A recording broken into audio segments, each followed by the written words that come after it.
Colleagues, we'll just give the media just a brief time to leave the room, please, with the cameras.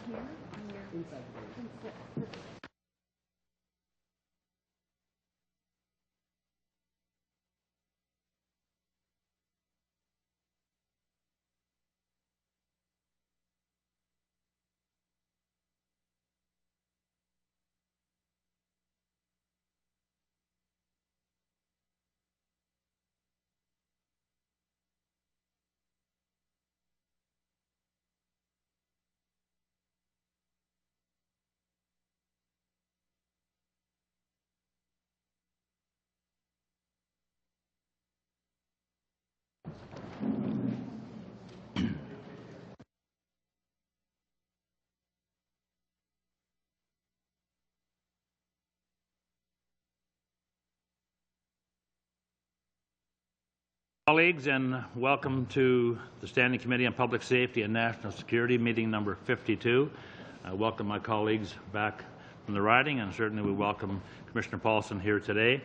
Just as a little backgrounder for my colleagues, I would just bring to your information, on Tuesday, March the 3rd in the evening, I received a request from Commissioner Paulson to convene this committee meeting on Friday, March the 6th at 11 a.m. for a period of 1 hour.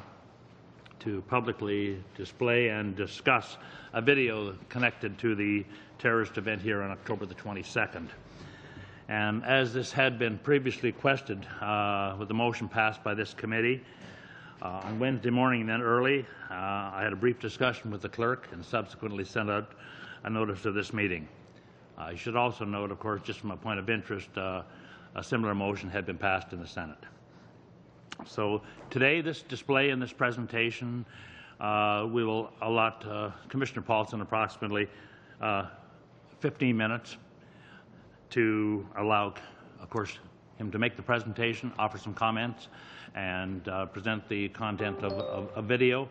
And certainly then the balance of that hour we will spend at Q&A from the committee in our traditional period of questioning. First round 7 minutes, split however the committee members should decide, and of course the balance of 5 minutes then to the committee members until the expiration of that hour.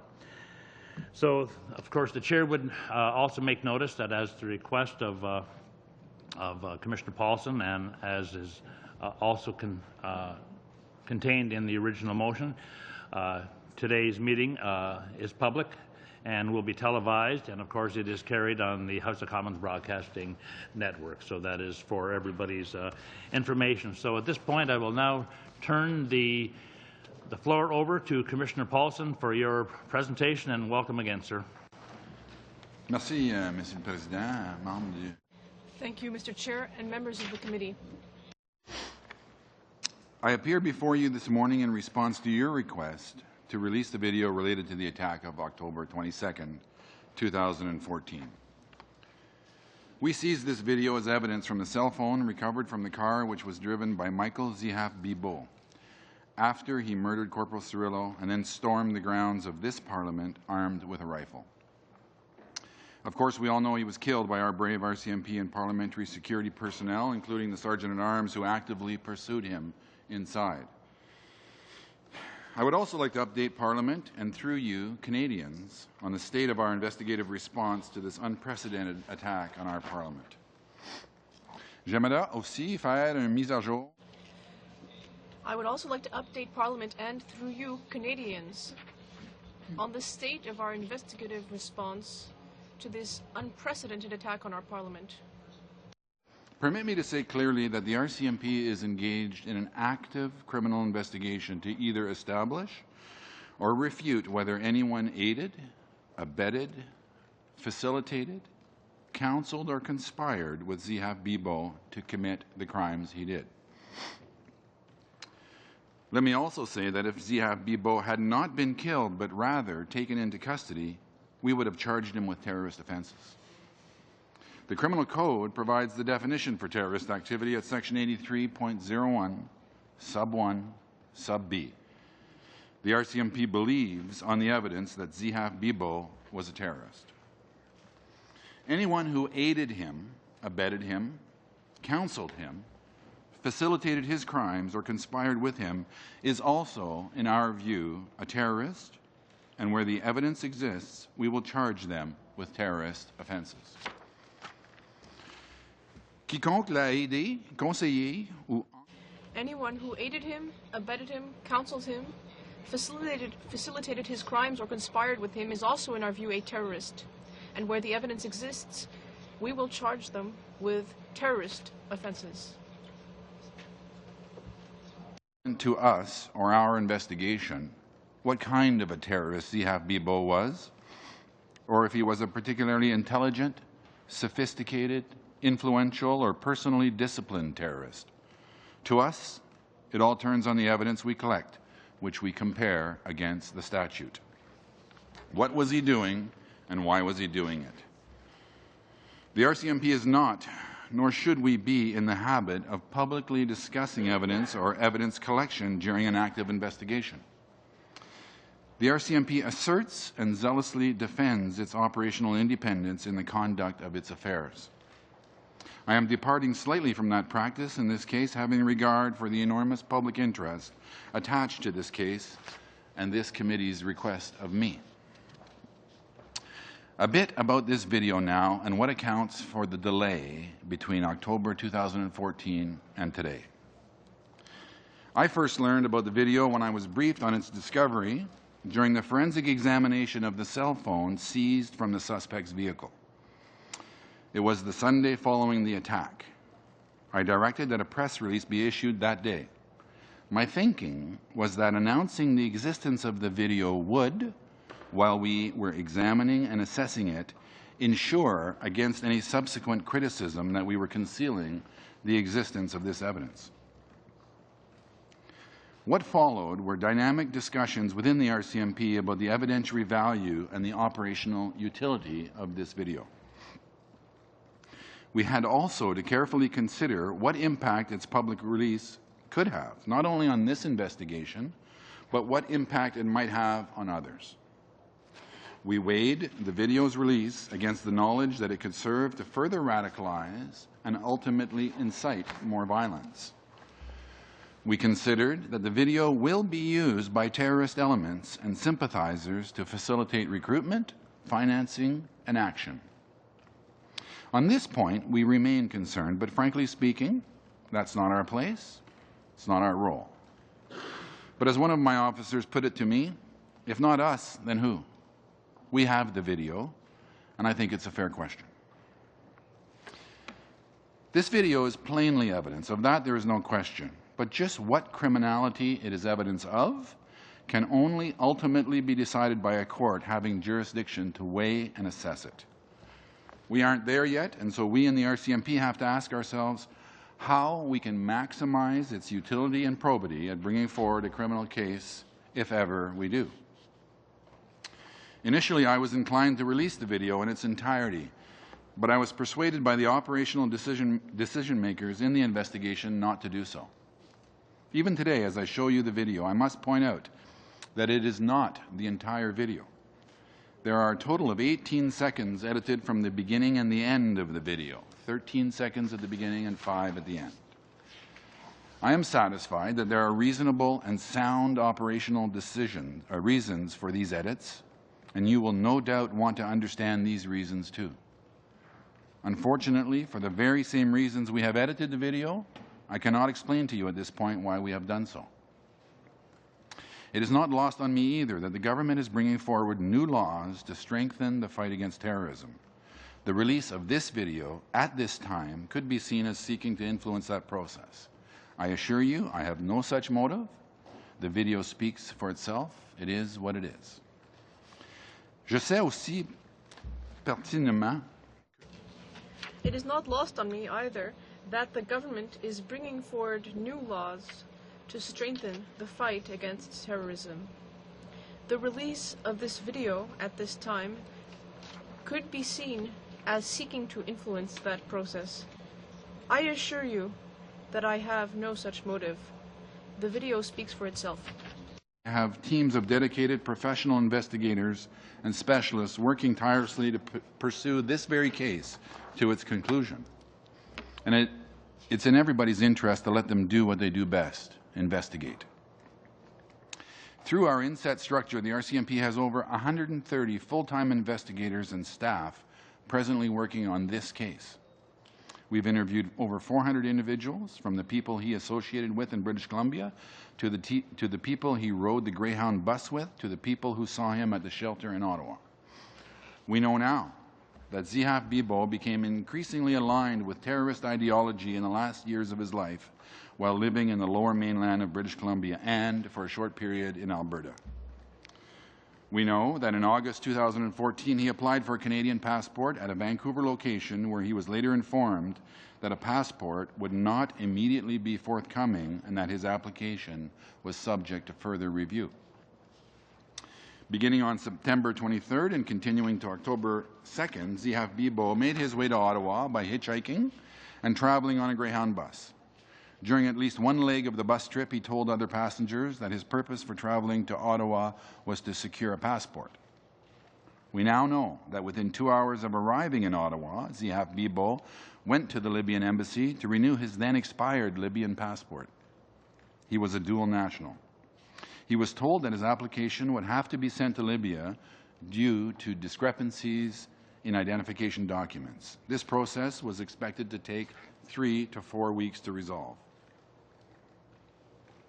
2 days later, on October 4th, surveillance cameras on Parliament Hill captured Zihaf Bibo on the grounds as he took a guided tour of Centre Block. From our review of the video and speaking to people on the Hill that day, there was nothing remarkable about his participation in that tour that ought to have led either RCMP members deployed on the Hill, or other security personnel to be suspicious of his presence. Throughout his time in Ottawa, Zihaf Bibo used publicly available internet and payphones in various locations across the city. We now know that he used this as a means to stay in contact with individuals both in the Ottawa region and in British Columbia. We have been able to identify some of these individuals, and we continue to pursue this avenue. We have a full understanding of his finances and the disbursements he made prior to this attack. On the days leading up to October 22nd, Zihaf Bibo made arrangements to buy a car. On October 21st, he finalized the deal and used cash to purchase the vehicle. Upon taking possession, he drove to Mont-Tremblant to visit a relative where he was seen with a long knife. Very early the next morning, October 22nd, he was observed by witnesses placing a rifle in the trunk of his car. Hours later, he shot and killed Corporal Cirillo, got back in his car, and then stormed Parliament. I've shared with you his approach to this building. We have not been able to confirm the origins of the gun. We are releasing a photo of the gun, which seems unique, in the hopes that someone might recognize it. I can confirm that he had a long knife tied to his wrist when he was killed. We did not find any other guns or weapons in his car, among his possessions, or at any of the other locations we now know he visited in the hours leading up to the attack. I have been advised that he was shot many, many times. Exactly how many times I can't say because I don't know. We await the detailed findings of the OPP who were engaged to independently conduct the police-involved shooting inside Parliament. The video from inside this building forms part of that line of inquiry and is with the OPP. I can confirm that the autopsy report, or the toxicology screen on Zihaf Bibo's remains, was negative for drugs and alcohol. Neither did we uncover any evidence of drug or alcohol use by him in the period leading up to his attack. It was during the search of his vehicle following the attack that we found Zihaf Bibo's mobile phone. Our forensic analysis, which began immediately and progressed quickly, revealed the video. We have been able to determine with exact precision the time and location where Zihaf Bibo made this video. As you will see in a moment, Zihaf Bibo filmed himself in his car with the phone immediately prior to the attack at the National War Memorial. We have established that he did this while parked at a lot near 464 Metcalfe Street. He looks directly into the camera, appears very purposeful and lucid, and talks about his motivations for the attack to come. The audio is not great. It is sufficient, though, to understand what he says.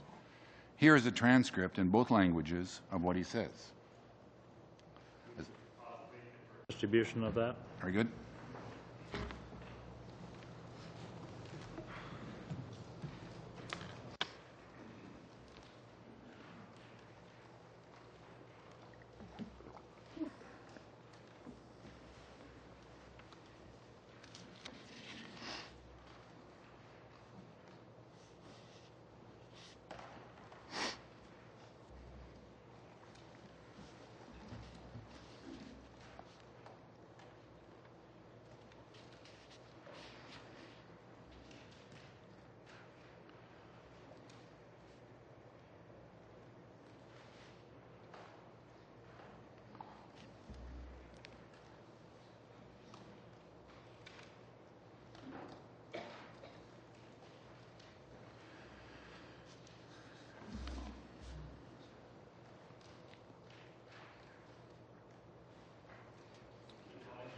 Copy, then, thank you. Please continue, Commissioner. So I'll be at your disposal to answer any questions I can, having regard for the ongoing nature of this case. Je suis à votre disposition pour répondre à vos questions. I'm at your disposal to answer any questions I can, having regard for the ongoing nature of this case. There are some pieces of information that I will not be able to share with you.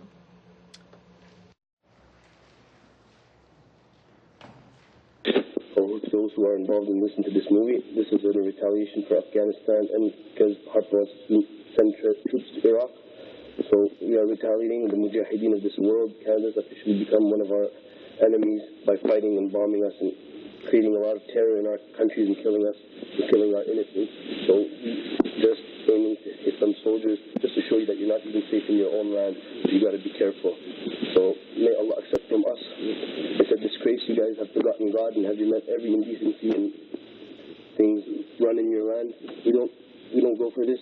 We are good people, righteous people, believers of God and believe in His laws and His prophets, peace be upon them all.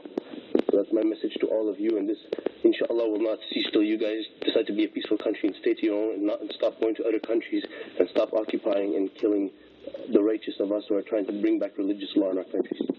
Thank you. That concludes my presentation, Mr. Chair. Thank you very much, Commissioner Paulson, and we will now go to our rounds of questioning, and we will turn to the Parliamentary Secretary, Ms. James, up to 7 minutes. I believe you're splitting your time. I'm probably taking my full 7. Fine, there you go. Thank you, Mr. Chair, and thank you, Commissioner Paulson, for being here today. And I just wanted to say that we respect and recognize the independence of the RCMP and the ongoing investigation in this matter. I have to tell you, I'm a little bit, I almost need to take a breath after seeing that video and reading the transcript of what we just saw. It's rather disturbing. I guess I just want to go back to the attacks that were done against our Canadian Armed Forces in Saint-Jean-sur-Richelieu, here at the National War Memorial, and the attacks that we witnessed on October the 22nd right here in Parliament. These were not random attacks against an individual or a place of employment. These were attacks against our national security and our institutions of governance. So there's a clear difference here, and I'm glad that in your opening remarks you clearly indicated that it was a terrorist attack. I know that you had come out fairly shortly after the incident had happened and said that it was a terrorist attack, and you've reiterated it here again. For all of the members that are here on committee today, and for those that may be watching from home, I know you're very familiar with the Criminal Code. You referenced it in your opening remarks. The section of the Criminal Code 83.011 on the definition of terrorism, but I'd like to just read it for a moment, starting with point B, an act or omission in or outside Canada.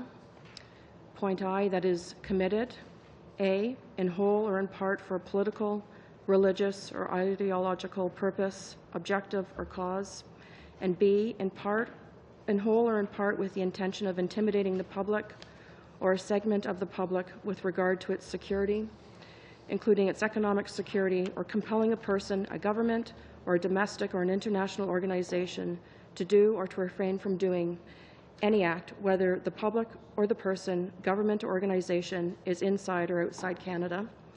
And point 2, that intentionally, A, causes death or serious bodily harm to a person by the use of violence, B, endangers a person's life, C, causes a serious risk to the health or safety of the public or any segment of the public.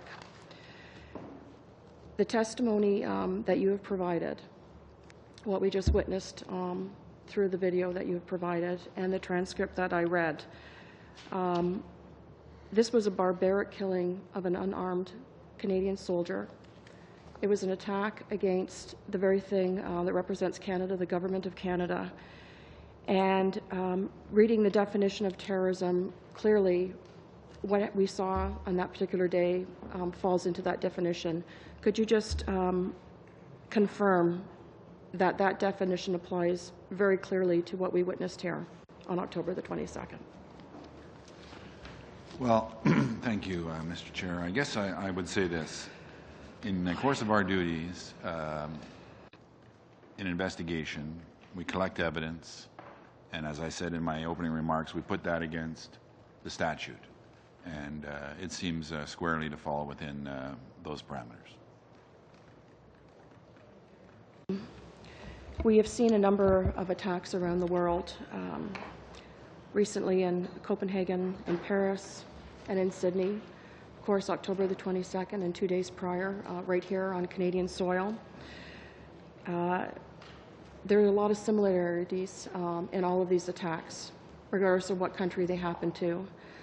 Very much clearly anchored in religion, beliefs that are opposite to what we here in Canada believe, with openness and tolerance of others.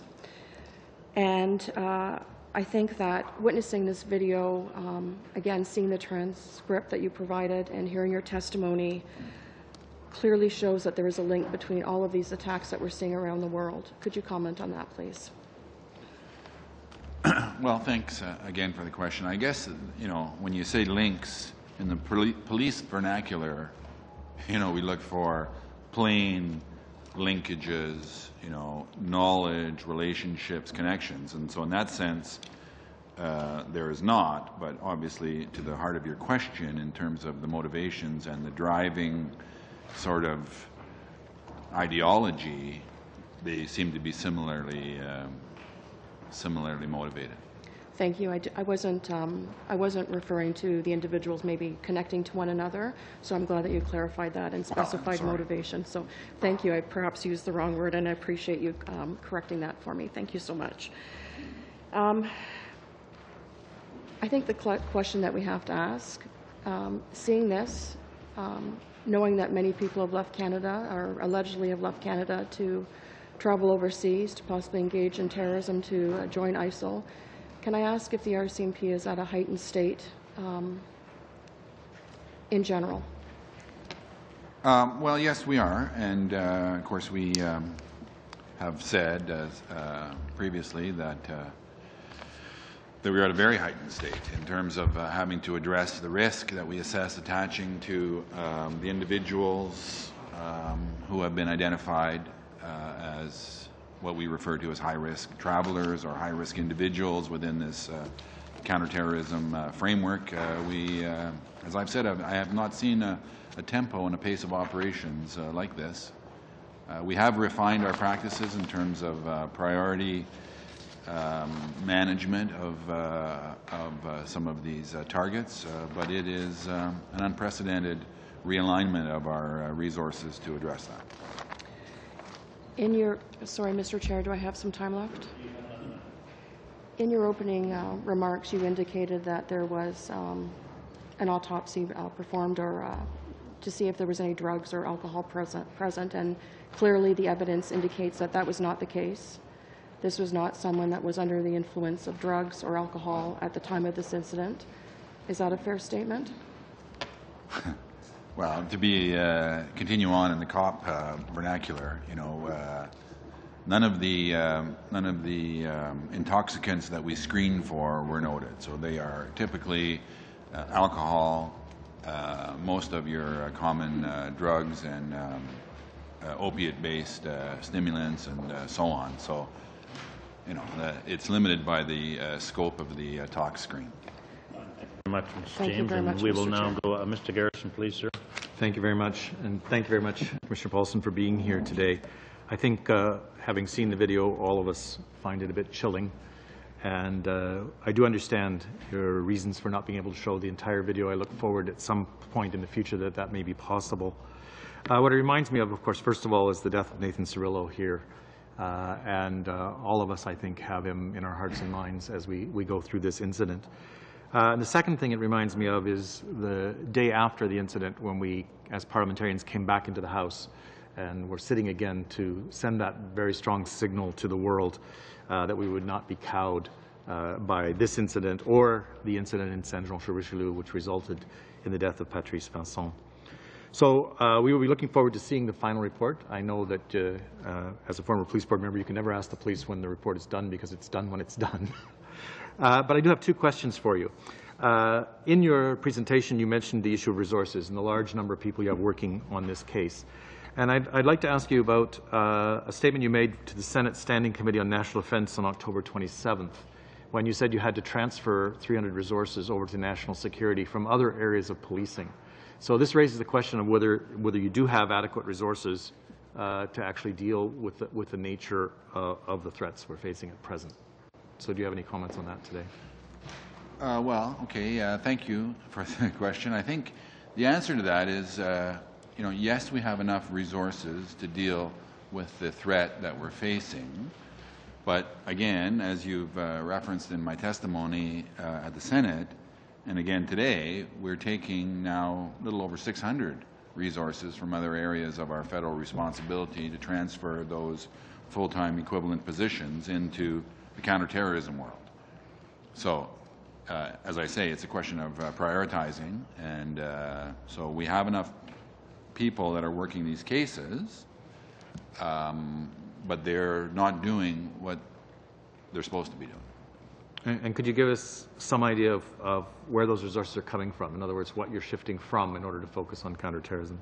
Right. So we're shifting our federal resources, so things from organized crime cases, drug cases, financial integrity cases, the federal mandate. I should also say that we are relying on the partnerships, the great partnerships that we have with police forces across this country.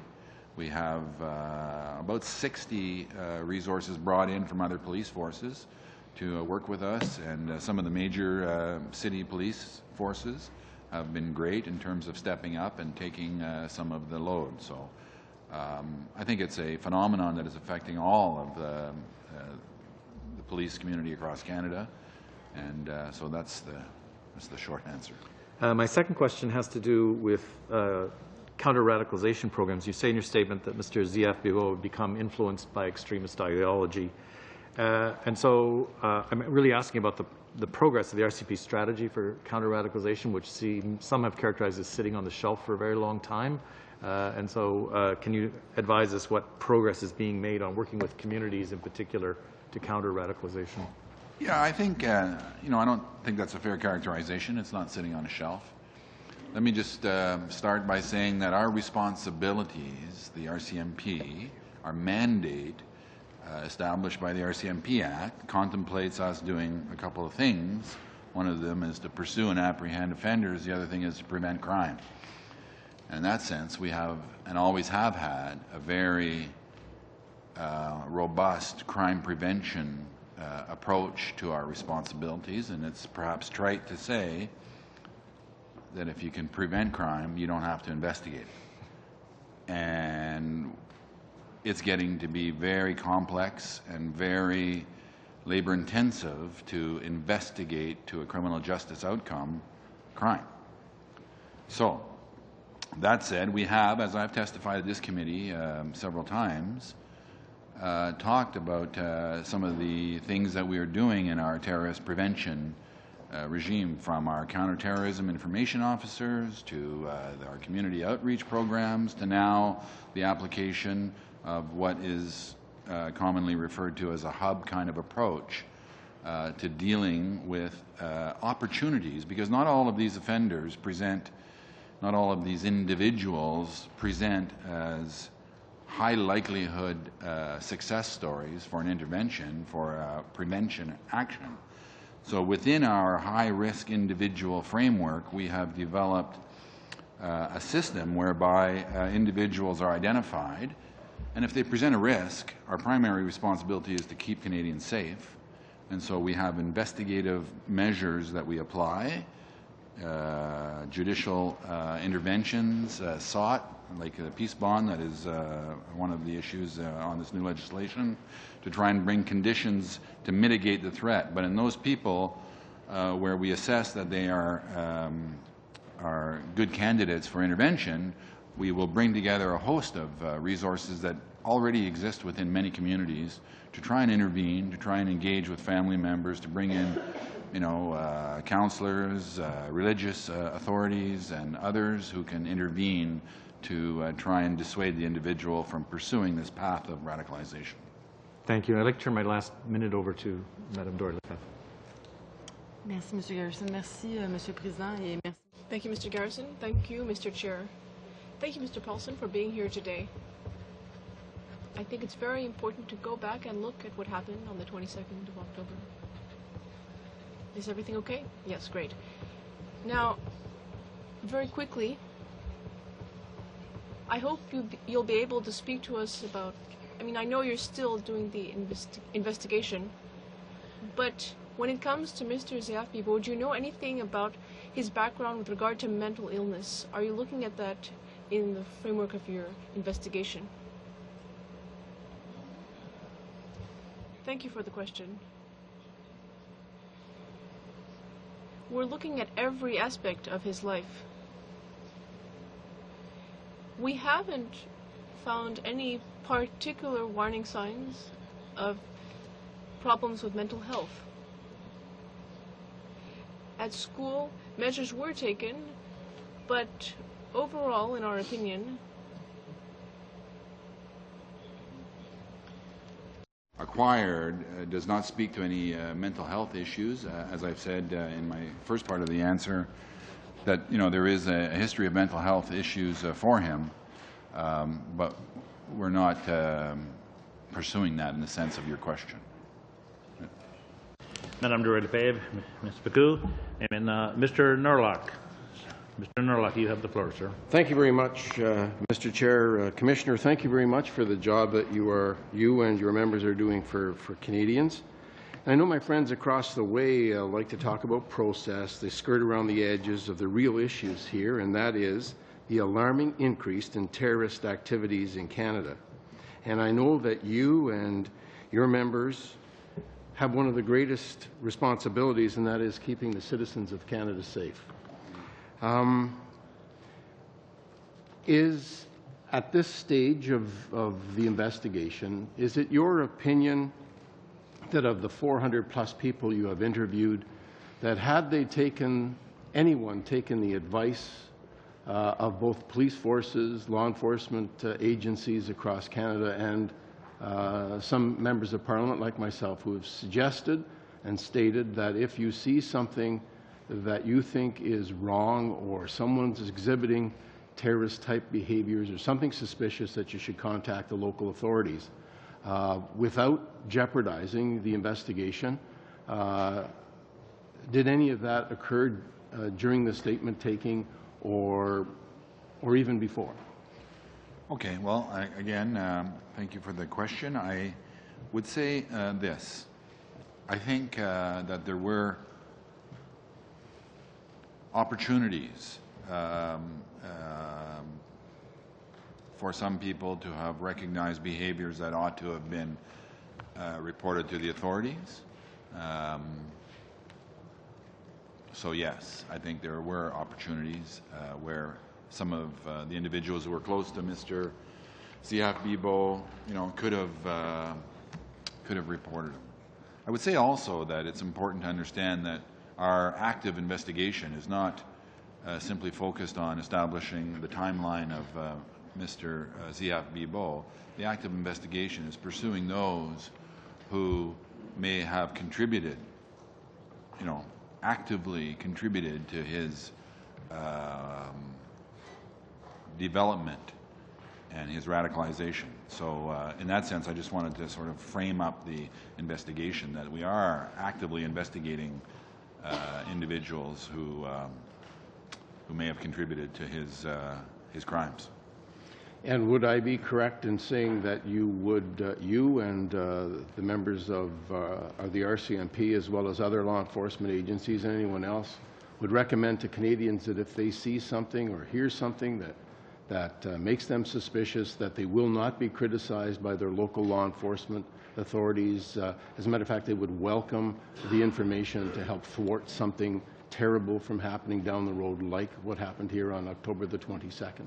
Yeah, absolutely. I think I would even go a bit further and to reassure people, particularly family members. And I think that's where the greatest opportunity and confusion arises. So that, and I use the drug analogy, that if parents see their children beginning to experiment in drugs, some I've experienced personally, parents being reticent to engage authorities or community resources to intervene to try and dissuade their children from using drugs, because they're afraid that there's going to be, a sort of, we're going to put their child in jail. And that sentiment exists prevalently, or is prevalent rather, in some communities, particularly in the counterterrorism operations that we're doing. And so we need, part of our outreach is to try and have some credibility and some positive relationships with community members, so that they know that at an early intervention that we can bring to bear and marshal resources to to get in front of some of these things, because as we've seen with this attack, this is how it ends, and it's not acceptable. And would it be correct to say that by doing that, by coming out and identifying, that you can actually prevent someone from having to go to jail because they followed through with Absolutely. some action? Absolutely. Thank you very much, Mr. Chair. I'll turn the rest of my time over to Mr. Falk. Thank you, Mr. Chair. Thank you, Mr. Commissioner, for attending here this morning. My first question is, based on the information that we saw in the video, would you agree with that that Mr. Bibeau clearly identifies or affiliates himself with known terrorist organizations? Well, I think he identifies himself as we, the mujahideen of this world. Yes. Yes. Okay. And what he's about to do is clearly a terrorist act, and he identifies that. Yes, he's going after soldiers. Okay. I was in this room on that day with my colleagues, and that event is very real, and it has been burned into my memory, and I would certainly envision it as an act of terrorism as well. My other question is, in your testimony, sir, you state that he applied for a passport in Vancouver, was told it would not be coming forthwith, and then he made his way to Ottawa, and within a couple hours of coming to Ottawa, went directly to the Libyan embassy and applied for a passport there, and was also told that there were discrepancies and that there would be a time delay. In instances like that, are there mechanisms in place when an individual is not approved for a passport where that is communicated to law enforcement agencies or the RCMP?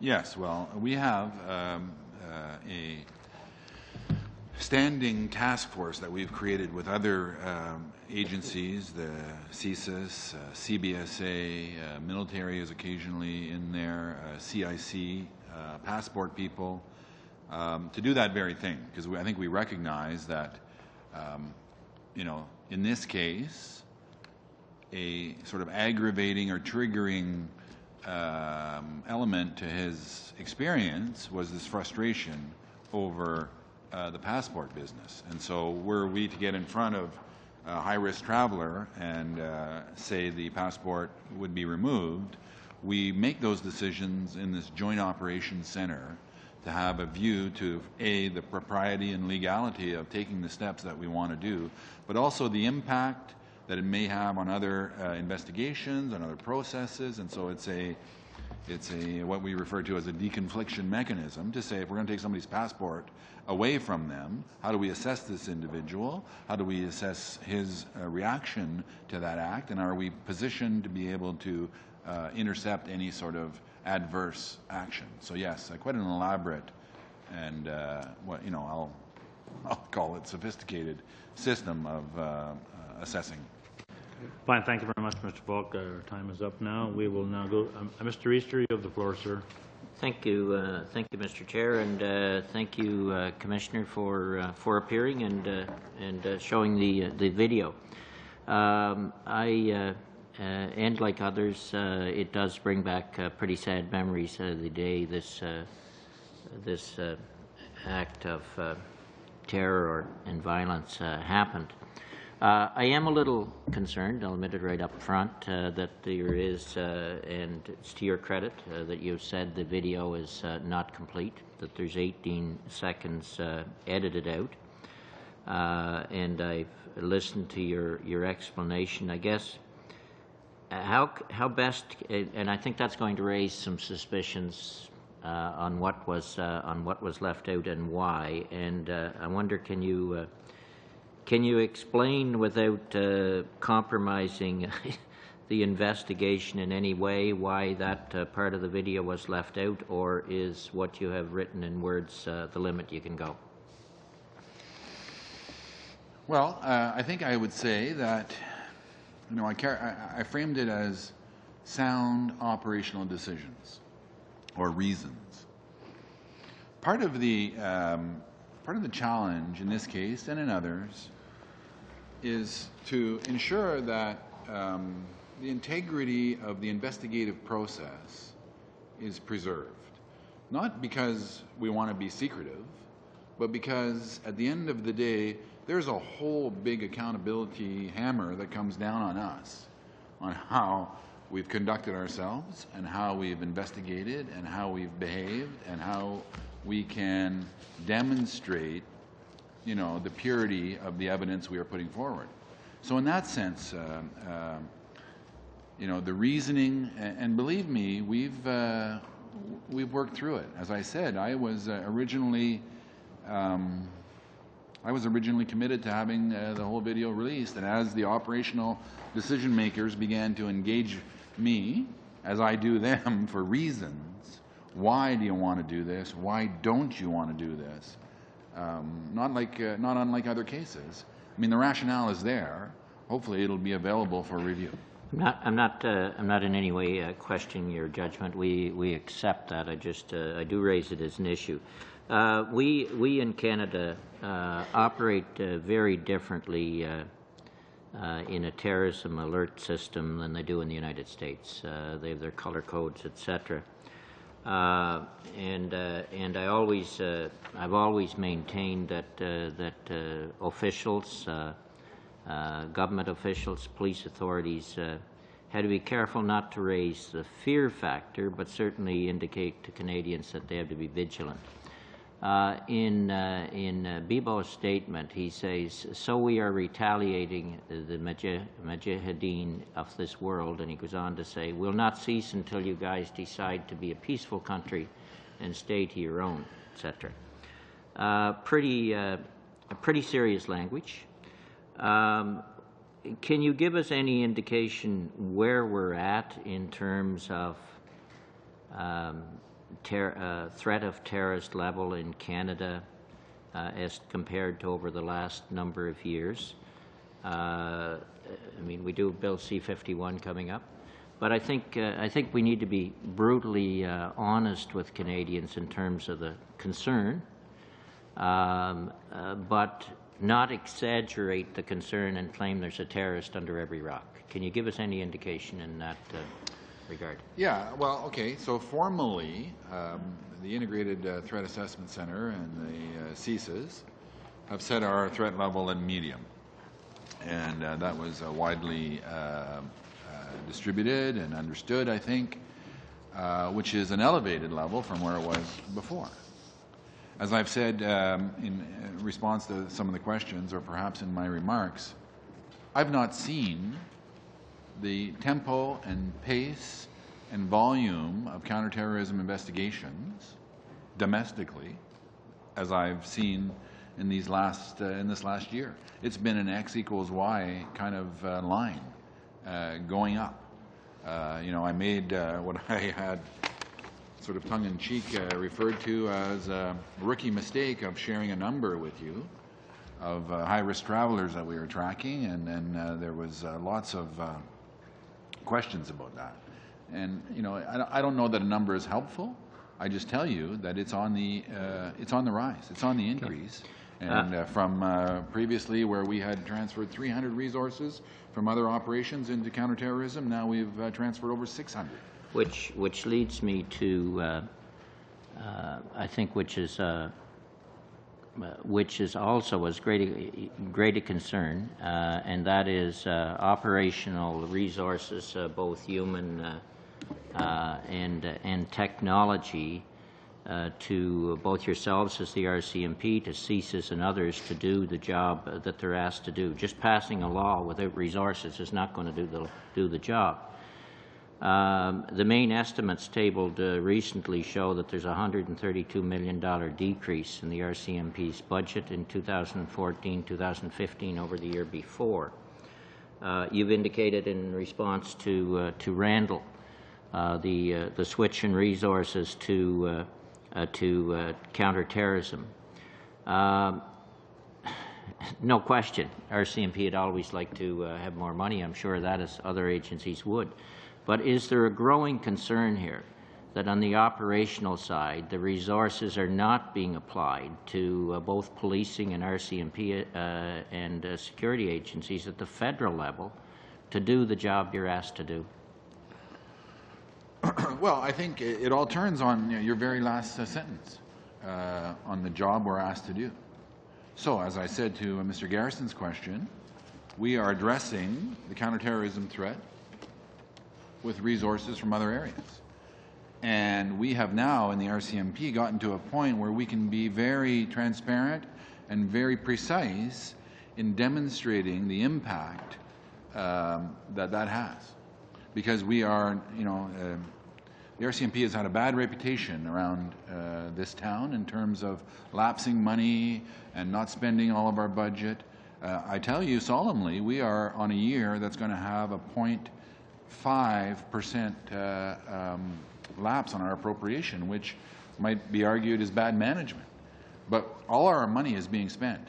So I'm happy, wrong word, I am content to move resources around and address the greatest threat. I just don't think it's sustainable to maintain our programs in other areas where we are drawing resources from those to address this threat. Fine. Thank you very much, Commissioner. Now, Mr. Garrison. Thank you very much, Mr. Chair. Again, I appreciate your being here today, Mr. Paulson. I think our task as parliamentarians now is to try and learn from this incident what we can do as parliamentarians to try and help keep Canadians safe. So if I understand you correctly, what you said in your opening statement was that you had enough information and the legislation that exists currently would have been adequate to charge Mr. Ziap-Bibeau with terrorism. I didn't frame it that way, but I think I talked about charging him. So in that sense. So you would have had no difficulty under the existing legislation in laying charges as a result of this incident? No, based on the evidence that we've accumulated now, I would have no difficulty charging him with the terrorism offense that I spoke of. Thank you. You say that you're still investigating individuals who may have contributed to the incident or the acts, and I appreciate and understand that. Have you found any legislative or statutory impediment to investigating this incident?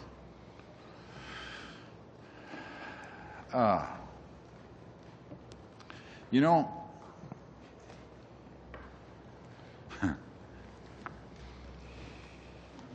the investigation and presentation of evidence in a criminal context is a very complex and challenging environment. And no, I haven't. I haven't had any sort of statutory impediment. What I want to say, and what I'm dancing around, is that, I'm going to use this recent peace bond example from Montreal, where an individual was widely reported that a young man was brought before the courts to be placed on a peace bond. A peace bond is the lowest of state interventions in a person's freedom, and has to be done on, demonstrable, articulable basis to fear that he's going to do something bad. And so I'll make my point quickly. We presented our case. We had the Attorney General's consent to do that. We brought him into court, and it was dismissed, put off for a month. And so in this environment, with the framework that I am managing, and thinking that we are going to mitigate the threat that we say this individual poses by having him subject to a peace bond, we don't have that peace bond. And there's a month before we're going to decide whether there's a peace bond. And so what are we doing for a month on this guy? And if he does something that we're afraid of, who's going to hold that can? That's going to be me. So my point is, while the legislation and the proposed legislation is adequate and the proposed legislation would be helpful, I think we need to rethink in this country how we manage the courts, frankly. So in this case, it would be a question of court resources? I don't know. I don't know what it is. So you don't? We brought him before the courts. The prosecution brought him before the courts. It's put off for a month. That doesn't seem reasonable. It doesn't seem consistent with what we're trying to advance. But as far as you know, it had nothing to do with the ability to get a peace bond. It's to do with court functions then. Yeah, I don't know. Okay. I have just a minute left then. Can I ask you, you raised the issue of Mr. Ziapibo's application for a passport. Yes. Did you run into any problems, or was there any problem with information sharing around that from passports to the RCMP? No. And I think you said in some media reports that, and I'm sure you may have to correct those as we often do, that Mr. Ziapibo appeared to be coming to Ottawa on the passport question, and there were some who then characterized that as saying the incident that took place was his plan B. Can you comment further on that? I don't think we have enough evidence to conclude. I still think that it's reasonable to suspect that when he was encountering difficulty getting a passport issued in Vancouver, that, and I'm not inside his head, there is some evidence to suggest that he wanted to come to Ottawa to get a passport, and he was going to take this up with the various authorities that he wanted to take it up with. Okay. And thank you very much, Mr. Garrison. Now, Mrs. Blancy, please. Thank you, Mr. Chair, and certainly today's broadcasting of this video brought back some very emotional memories for not just for us here, but for the entire nation who are outraged at what happened in the very seat of our Parliament and our government. And I'm proud to say that it strengthened the resolve of Canadians to push back and to fight this kind of terrorism. I noticed that you mentioned that the terrorist was in contact with individuals both in Ottawa and in British Columbia, and that you've been able to identify some of the individuals. The terrorist himself said in the video, "We are retaliating," and suggests somehow that Canada is at fault here. I guess that would include countries like France and Denmark and Australia have also experienced these kind of terrorist attacks in very recent times. But my question is, how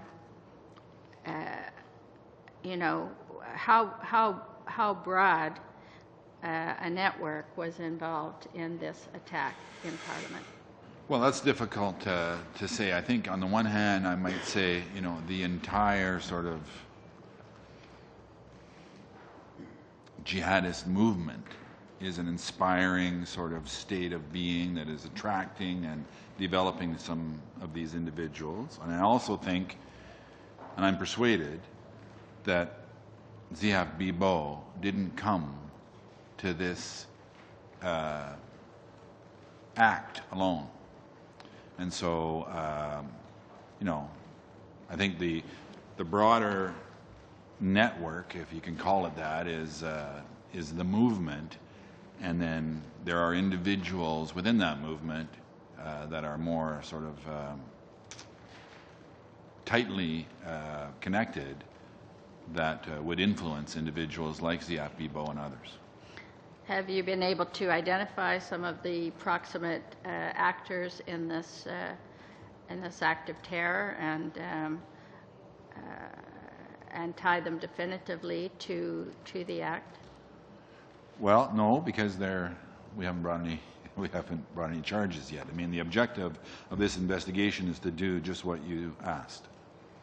So I guess we're anxious to get to the bottom of exactly who was involved and how broad the planning was. Well, hopefully we can deliver on that. It's an uphill battle. I hope so. My colleague, Mr. Zimmer. Sure. Yeah, thank you again, Commissioner, for coming. Just one thing to follow up on, you said, I guess, would it be accurate to say that legislation is only good if it's upheld by the courts? Well, yeah, obviously. Yeah. Another question, too, I had, I guess I follow along with my colleagues.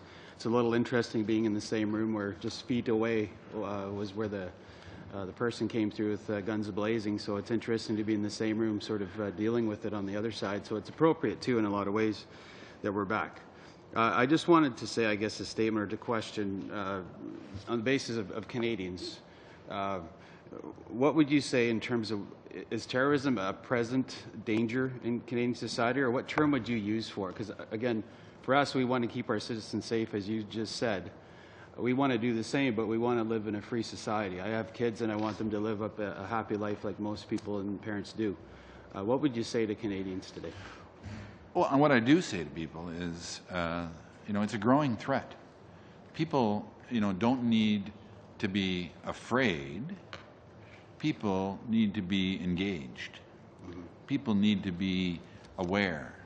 And I think that's how I frame it. But it is, make no mistake, it's a growing presence, and it's in not only in Canada but in most of our partner countries at a level that is challenging us all. Thank you. We've exhausted our time. Let me at this time, on behalf of our entire committee, let me thank the committee members for coming in on their time. Commissioner Paulson, thank you so much for not only attending here today and being involved in a Q&A, but thank you very much for presenting the video. And also, we've had significant media attention. Let me thank the media for being courteous, respectful, and trying to work with us as we face what many, many people consider maybe potentially one of the challenges of our generation. Thank you very kindly. Meeting adjourned.